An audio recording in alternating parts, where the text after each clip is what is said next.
Rappelez-moi votre nom, s'il vous plaît. Sec. Monsieur Sec. Alioune Sec. D'accord.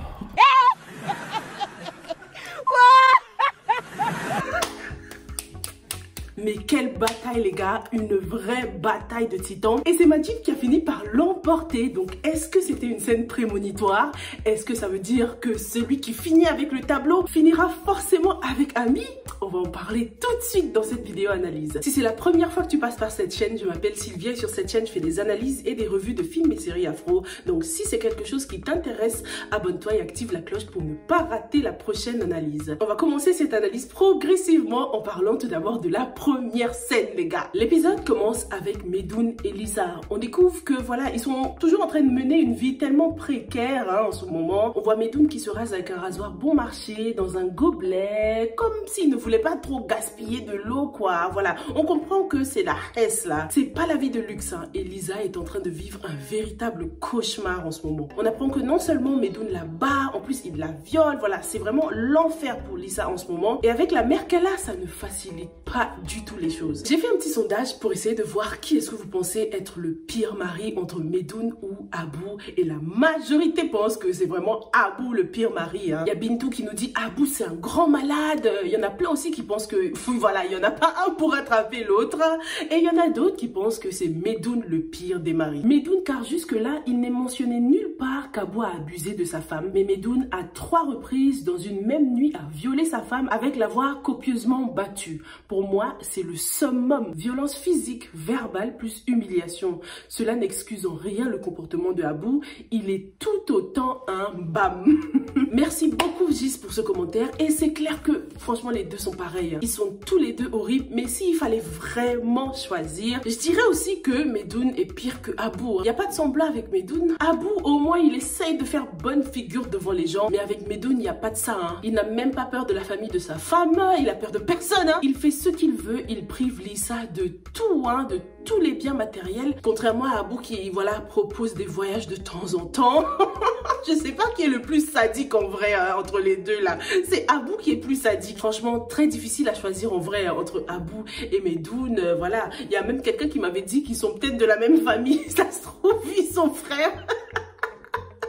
En tout cas, en ce qui concerne Medoun, mais Lisa, c'est sa prisonnière. Lisa est prisonnière de son mari et de sa mère aussi, carrément. On apprend donc que la mère de Lisa s'était mariée par intérêt, tout comme Lisa a épousé Medoun par intérêt. Et malheureusement, la maman de Lisa n'a rien gagné de ce mariage. Elle n'a rien pu construire et c'est même à cause d'elle que ses enfants se retrouvent dans une telle misère, dans une telle situation précaire. Maintenant, elle compte sur ses enfants qu'elle-même a mis dans cette situation pour les sortir de la misère quoi. Mais quel égoïste. Lamine a encore fait une gaffe en mettant Lisa en relation avec Ami comme ça.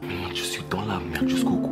Mais de quel droit est-ce qu'il ose ramener Lisa encore une fois dans la vie de sa femme quoi? Il devait forcément s'attendre à ce que Maï croise Lisa dans cet événement quand même. C'est tellement malsain de la part de Lamine, sachant qu'il pense de temps en temps à Lisa quoi. Il a préféré rester vague en ce qui concerne Lisa, en mode ouais il a linké une amie avec Ami, alors qu'il sait très bien que Maï connaît Lisa quand même. J'espère que Maï lui en parlera une fois à la maison en mode ouais tu m'avais pas dit que c'était Lisa la fameuse copine que t'as linké avec Ami quoi. C'est sûrement Maï qui va aussi faire remarquer à Lamine que Lisa est victime de violences conjugales et encore une fois Lamine va vouloir jouer au super héros là, il va vouloir l'aider quoi. D'ailleurs j'ai beaucoup aimé la perspicacité de Virginie. Elle a tout de suite remarqué qu'il y avait quelque chose qui clochait avec Lisa parce qu'elle-même a vécu la même chose et forcément c'est plus facile de le détecter chez les autres. C'est vraiment un atout qu'elle a la Virginie de pouvoir lire les gens comme ça, comprendre leur body language. Elle pourrait même s'en servir pour venir en aide aux femmes qui sont victimes de violences. Alors revenons sur Lamine. Lamine a donc décidé de démissionner. Et mais je me suis dit mais il a pensé à sa famille. C'était vraiment pas la meilleure chose à faire. Il a été égoïste sur ce coup-là Lamine. D'ailleurs est-ce que tu penses qu'il va oser dire à Maï qu'il a démissionné? Je suis sûre que juste par fierté là, par ego, il va pas lui dire. Et il continuera de sortir de la maison comme ça tous les jours comme si de rien n'était, ce qui fait qu'il aura beaucoup de temps les gars et du coup plus de temps maintenant pour voir Lisa. J'ai l'impression que Lamine va être de moins moins en moins ambitieux hein, professionnellement. Ses revenus vont chuter, mais comment il va faire? Voler de l'argent à Amaï? Déjà qu'il refuse lorsqu'elle veut l'aider juste par gentillesse, je le vois grave mal lui demander de l'argent maintenant qu'il a plus de boulot. C'est triste, mais Lamine va reprendre ses vieilles habitudes avec Lisa. Ils vont passer beaucoup plus de temps ensemble. De toute façon, il a toujours menti à Amaï, hein, donc ce ne sera pas très difficile de lui cacher la vérité. Hein. Peut-être que ce sera Adja qui sera d'une grande aide finalement. Amaï, qu'est-ce que vous en pensez? Peut-être que c'est elle qui va dénoncer Lamine et Lisa. Virginie compte travailler avec Abou finalement. Sûrement une stratégie pour le détruire en interne. C'est vraiment une stratège maintenant, hein, Virginie. C'est vraiment la copine de Ami, celle-là. On découvre qu'elle a certains points communs avec Ami finalement. Hein. Virginie n'est pas qu'une fille superficielle qui est intéressée par la mode et l'argent. Hein, finalement, lorsqu'on est dans les difficultés, voilà, notre instinct de survie se réveille en fait. Lorsqu'elle a annoncé la nouvelle à ses copines, on a remarqué que Ami n'a pas beaucoup réagi. Hein. Virginie. Comme si elles en avaient déjà parlé en backstage, quoi. Comme si elle était déjà au courant des intentions de Virginie. Ami était beaucoup plus compréhensive hein, par rapport à la première fois qu'elles ont abordé ce sujet. Est-ce que tu penses que Ami était déjà au courant de quelque chose et qu'elle va peut-être aider Virginie en ce qui concerne Abou? La famille Anan part en cacahuète. Hein. Boris et son père sont très souvent absents, ce qui fait que les ados en profitent pour vivre la vida loca. On retrouve un Boris qui fait de son mieux pour vraiment recadrer ses petits frères et sœurs. Mais c'est pas facile de gérer des ados qui ont un sacré tempérament et qui viennent de perdre leur mère surtout. Hein. Chacun noie son chagrin à sa façon. En commençant par Hussein qui trempe toujours dans des affaires louches. Hein. C'est même pire maintenant puisque ça affecte voilà, sa scolarité. Ça fait 2 mois qu'il a séché les cours le mec. Hein. Faut vraiment que quelque chose se fasse avant qu'il ne soit trop tard pour Hussein. Il a pris goût à cette vie-là hein, et on remarque que lorsqu'il était en train de compter l'argent, je crois qu'il avait 95 000 et il disait que c'était pas assez. Donc voilà, il en veut toujours plus, toujours plus. Ou peut-être que c'est voilà les bandits avec qui il travaille qui lui met la pression. En tout cas, on constate une certaine pression et le besoin d'en avoir toujours plus. On a aussi vu Khadija, les gars. Oh là là, déjà, est-ce qu'on peut parler de son jeu d'acteur? Enfin, d'actrice. Oh, mais she can play for Africa. Non, mais elle est trop douée. Khadija, elle est in pain. Hein. Ça se voit qu'elle souffre. Voilà, la perte de sa mère a été un gros choc pour elle. Elle est devenue beaucoup plus agressive. On retrouve une Khadija qui balance ses frères alors qu'elle était hyper proche d'eux. Surtout en ce qui concerne Hassan, ils étaient très complices. Elle avait l'habitude de garder ses secrets. Elle avait promis de garder son secret concernant sa petite amie, je crois. Et pourtant, elle n'a même pas hésité à tout balancer comme ça. Hein. Je me dis heureusement qu'elle a tout balancé à Boris et pas au papa. Elle aurait sûrement créé des problèmes à ses frères. Khadija ne va plus en cours. Hein. Elle qui était si sérieuse, qui faisait tout le temps ses devoirs, elle est beaucoup plus intéressée par la fête, la vie de la night et puis les bad boys aussi. Hein. Elle veut plus traîner avec des gentils garçons. Il y a que les bad boys qui l'intéressent maintenant. Hassan, c'était vraiment le plus calme de tous, celui qui fait le moins de bêtises, on dirait. J'espère sincèrement qu'on va pas découvrir qu'il a fait une bêtise du genre enceinter sa copine, quoi. Qu'est-ce que t'en penses? Franchement, en ce moment, Boris joue tous les rôles. Hein. C'est le papa, la maman, le grand frère, la grande sœur, la tante. Tout, franchement, il aurait bien besoin d'un peu de soutien en ce moment. Je me suis demandé, mais où est Anita? Là, on aurait clairement besoin d'elle. Hein. Les enfants ont besoin d'une figure maternelle parce que visiblement, leur mère était quand même d'un grand soutien émotionnel pour eux. Hein. Surtout pour Khadija, qui est la seule fille de la famille, en plus d'être la dernière, quoi, la petite dernière. La petite famille parfaite a été brisée et j'espère sincèrement qu'il ne croit pas que c'est de la faute de Ami, quoi, tout ça. Après la mort de la maman, ça va. Khadija n'avait pas l'air de trop en vouloir à Ami, mais peut-être que les choses ont changé maintenant. Peut-être que ses frères lui ont fait comprendre des choses. J'espère pas en tout cas. J'ai hâte que la maman de Ami débarque hein, pour voir déjà si elle ressent toujours quelque chose pour le papa de Ami. Si ce sera possible pour eux tous de reformer une famille unie, quoi. On verra bien. Franchement, tu m'étonnes qu'on n'ait pas encore vu Boris avec des maris. Boris, il est occupé en ce moment. Hein. Parlons maintenant du cas Majib, Ami, Léa et Alioune. Monsieur Sek. Alioune Sek. La première chose que j'ai kiffé pendant cette scène, c'est bien sûr l'entrée de Majib. Dès que je l'ai vu arriver, je me suis dit, ah là là, it's going down. Je pense qu'on a tous eu la même réaction en mode, ah, it's about to go down. On constate que même si Alioune avait une longueur d'avance sur Madjib, dans le sens où il connaissait déjà Madjib, connaissait toute l'histoire autour de lui, c'est lui le copain officiel de Ami, le copain presque fiancé de Ami. Malgré tout ça, Alioune manquait beaucoup d'assurance face à Madjib. Je pense que lorsqu'il les a vus pour la première fois en face comme ça, for real, côte à côte, il a tout de suite senti le truc fort qui les lie, quoi. C'est pour ça qu'il a tout de suite voulu marquer son territoire comme ça, en allant vers Ami. Il s'est clairement senti menacé. Et d'ailleurs, Alioune qui a commencé cette bataille, il a d'abord commencé avec son discours ambigu. Elle est belle, n'est-ce pas? Très belle. Il a provoqué Madjib. 6 millions. Et Madjib ne pouvait clairement pas se laisser faire. Attends, Madjib était prêt à aller jusqu'au bout. 10 millions, c'est quoi? Lisons ce que vous avez pensé de cette scène. Madjib a très bien fait. Le tableau raconte l'histoire d'Ami, ses blessures, sa colère, etc. Mais aussi de Madjib. Madjib, lié à ce tableau, ne pouvait donc pas laisser Monsieur Sek le prendre. D'autant plus que nous savons que ce dernier, Monsieur Sek, le faisait par pure provocation. En effet, Monsieur Sek n'a pas d'assurance vis-à-vis de Madjib. Il sait en son fort intérieur qu'il ne fait pas le poids face à celui-ci. Non mais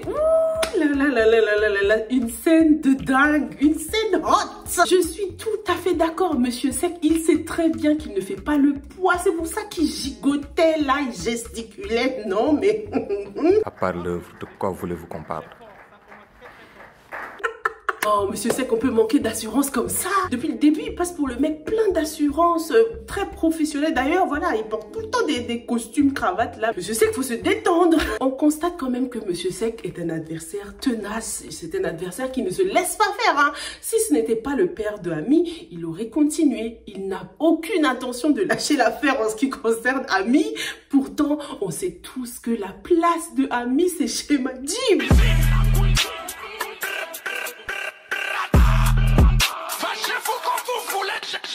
Avec ses tableaux, sa place c'est chez Madjib. Avec bébé Anna, sa place c'est chez Madjib. Plus sérieusement, ce tableau est tellement important, ça a une grande importance. Il symbolise l'histoire entre Ami et Madjib, leur première rencontre, leur premier coup de foudre. On va lire un autre commentaire, celui de Fifi Sal, qui nous explique comment la vente de ce tableau est en quelque sorte un message très fort que Ami envoyait en fait. Ce tableau ne peut qu'appartenir à deux personnes, soit celle qui l'a peint, Ami, car c'est son histoire, ou l'âme sœur de celui-ci, Madjib, car il est le seul qui l'a décortiqué au premier regard et il est lié à une partie de cette histoire. Ami a envoyé un message fort en voulant se séparer de ce tableau et le fait que Madjib l'a repris veut dire beaucoup de choses. Entre ces deux, l'histoire est loin d'être finie. Ah mais oui! L'histoire est clairement loin d'être finie. T'as vu le regard de Madjib lorsqu'il a compris que ce tableau allait être vendu? Il y avait de la déception, mais de la colère aussi, tu vois. Le fait qu'il ait acheté ce tableau nous indique clairement qu'il n'a pas envie que Ami tourne la page. Donc c'est officiel, ce tableau n'appartient plus du tout à Ami, mais à Madjib. Dans la première saison, je vous disais que j'aimerais beaucoup que Ami se sépare de ce tableau, qu'elle s'en débarrasse, parce que même si ce tableau rappelle beaucoup de beaux souvenirs, c'est quand même un tableau qui est très négatif. C'est le tableau du karma, de la vengeance, et quiconque le possède ne pensera qu'à la vengeance en fait. La personne sera toujours poursuivie par cette soif de vengeance. Maintenant que le tableau appartient à Madjib, qu'est-ce que ça veut dire? Est-ce que ça veut dire que Madjib va vouloir se venger peut-être de Ami? Depuis la première saison, Ami a toujours essayé de réveiller le côté obscur de Madjib. On s'en souvient avec la scène du verre à moitié plein ou à moitié vide. Madjib a toujours voulu faire ressortir le côté positif de Ami, alors que Ami a toujours voulu faire ressortir le côté négatif de Madjib, quoi. Et j'ai l'impression que dans cette deuxième saison, Madjib, il va beaucoup changer. De toute façon, on l'a déjà remarqué avec son comportement vis-à-vis de son grand frère, son comportement vis-à-vis de sa mère. On sait que Malika va bientôt débarquer, ce qui va sûrement faire du mal à Ami quand même, même si elle ne voudra pas l'admettre. Dis-moi ce que tu en penses dans les commentaires. Est-ce que tu penses que ce tableau aura une influence négative sur la vie de Madjib? Est-ce que tu penses que cette scène a été prémonitoire? Est-ce que Madjib finira réellement avec Ami? Ça va être compliqué en tout cas pour que ces deux-là finissent ensemble. Même s'ils sont faits l'un pour l'autre, ce ne sera pas évident quoi. Alioune n'est pas prêt de lâcher l'affaire. On connaît pas encore ses réelles intentions, mais il est bien décidé à gagner le cœur de Ami, ça c'est sûr. On a d'ailleurs ce commentaire de Dial Gassama qui pense que Ami et Madjib ne finiront peut-être pas ensemble. Pour moi, c'est quasi impossible entre Ami et Madjib. Il y en a plein des comme ça, super passionnels et qui finissent par finir leur vie avec un ou une autre car leur relation est impossible. Il y aura toujours Aïda Kébé entre eux, même si elle meurt. Est-ce que tu es d'accord avec ce commentaire ou pas? Pendant cette scène, on a aussi eu une Ndeye Marie qui a eu des réactions un peu bizarres, des réactions qui prouvaient qu'elle n'a pas tout à fait guéri de ses blessures. Dis-moi ce que tu as pensé de sa réaction dans les commentaires. Hein. Pendant cette exposition, on a aussi vu qu'il y avait le monsieur sec de Maï. Franchement, j'espère qu'il n'a aucun lien avec le monsieur sec de Ami Léa. En général, dans les films, rien n'est fait au hasard, donc je trouve ça curieux d'avoir donné le même nom de famille à deux personnages différents. Je pensais qu'ils étaient peut-être frères à la base, mais lorsqu'on est allé voir la famille de Alioune, lorsqu'il est allé donc présenter Ami, on a compris que Alioune était le dernier de la famille, quoi. Et le monsieur sec de Maï a l'air plus jeune, donc on verra bien s'ils sont liés ou pas. Hein. On a aussi vu ce tableau avec les mains enchaînées qui était vraiment en background, en arrière-plan de presque toutes les conversations. C'est à vous de me faire une petite interprétation de ce tableau. À votre avis, qu'est-ce qu'il signifie en ce qui concerne Lisa qui était présente, en ce qui concerne Alioune, Madjib, Ami Léa? Dites-moi tout dans les commentaires et on se retrouve dans la prochaine les gars, ok? Stay safe and stay blessed. Bye!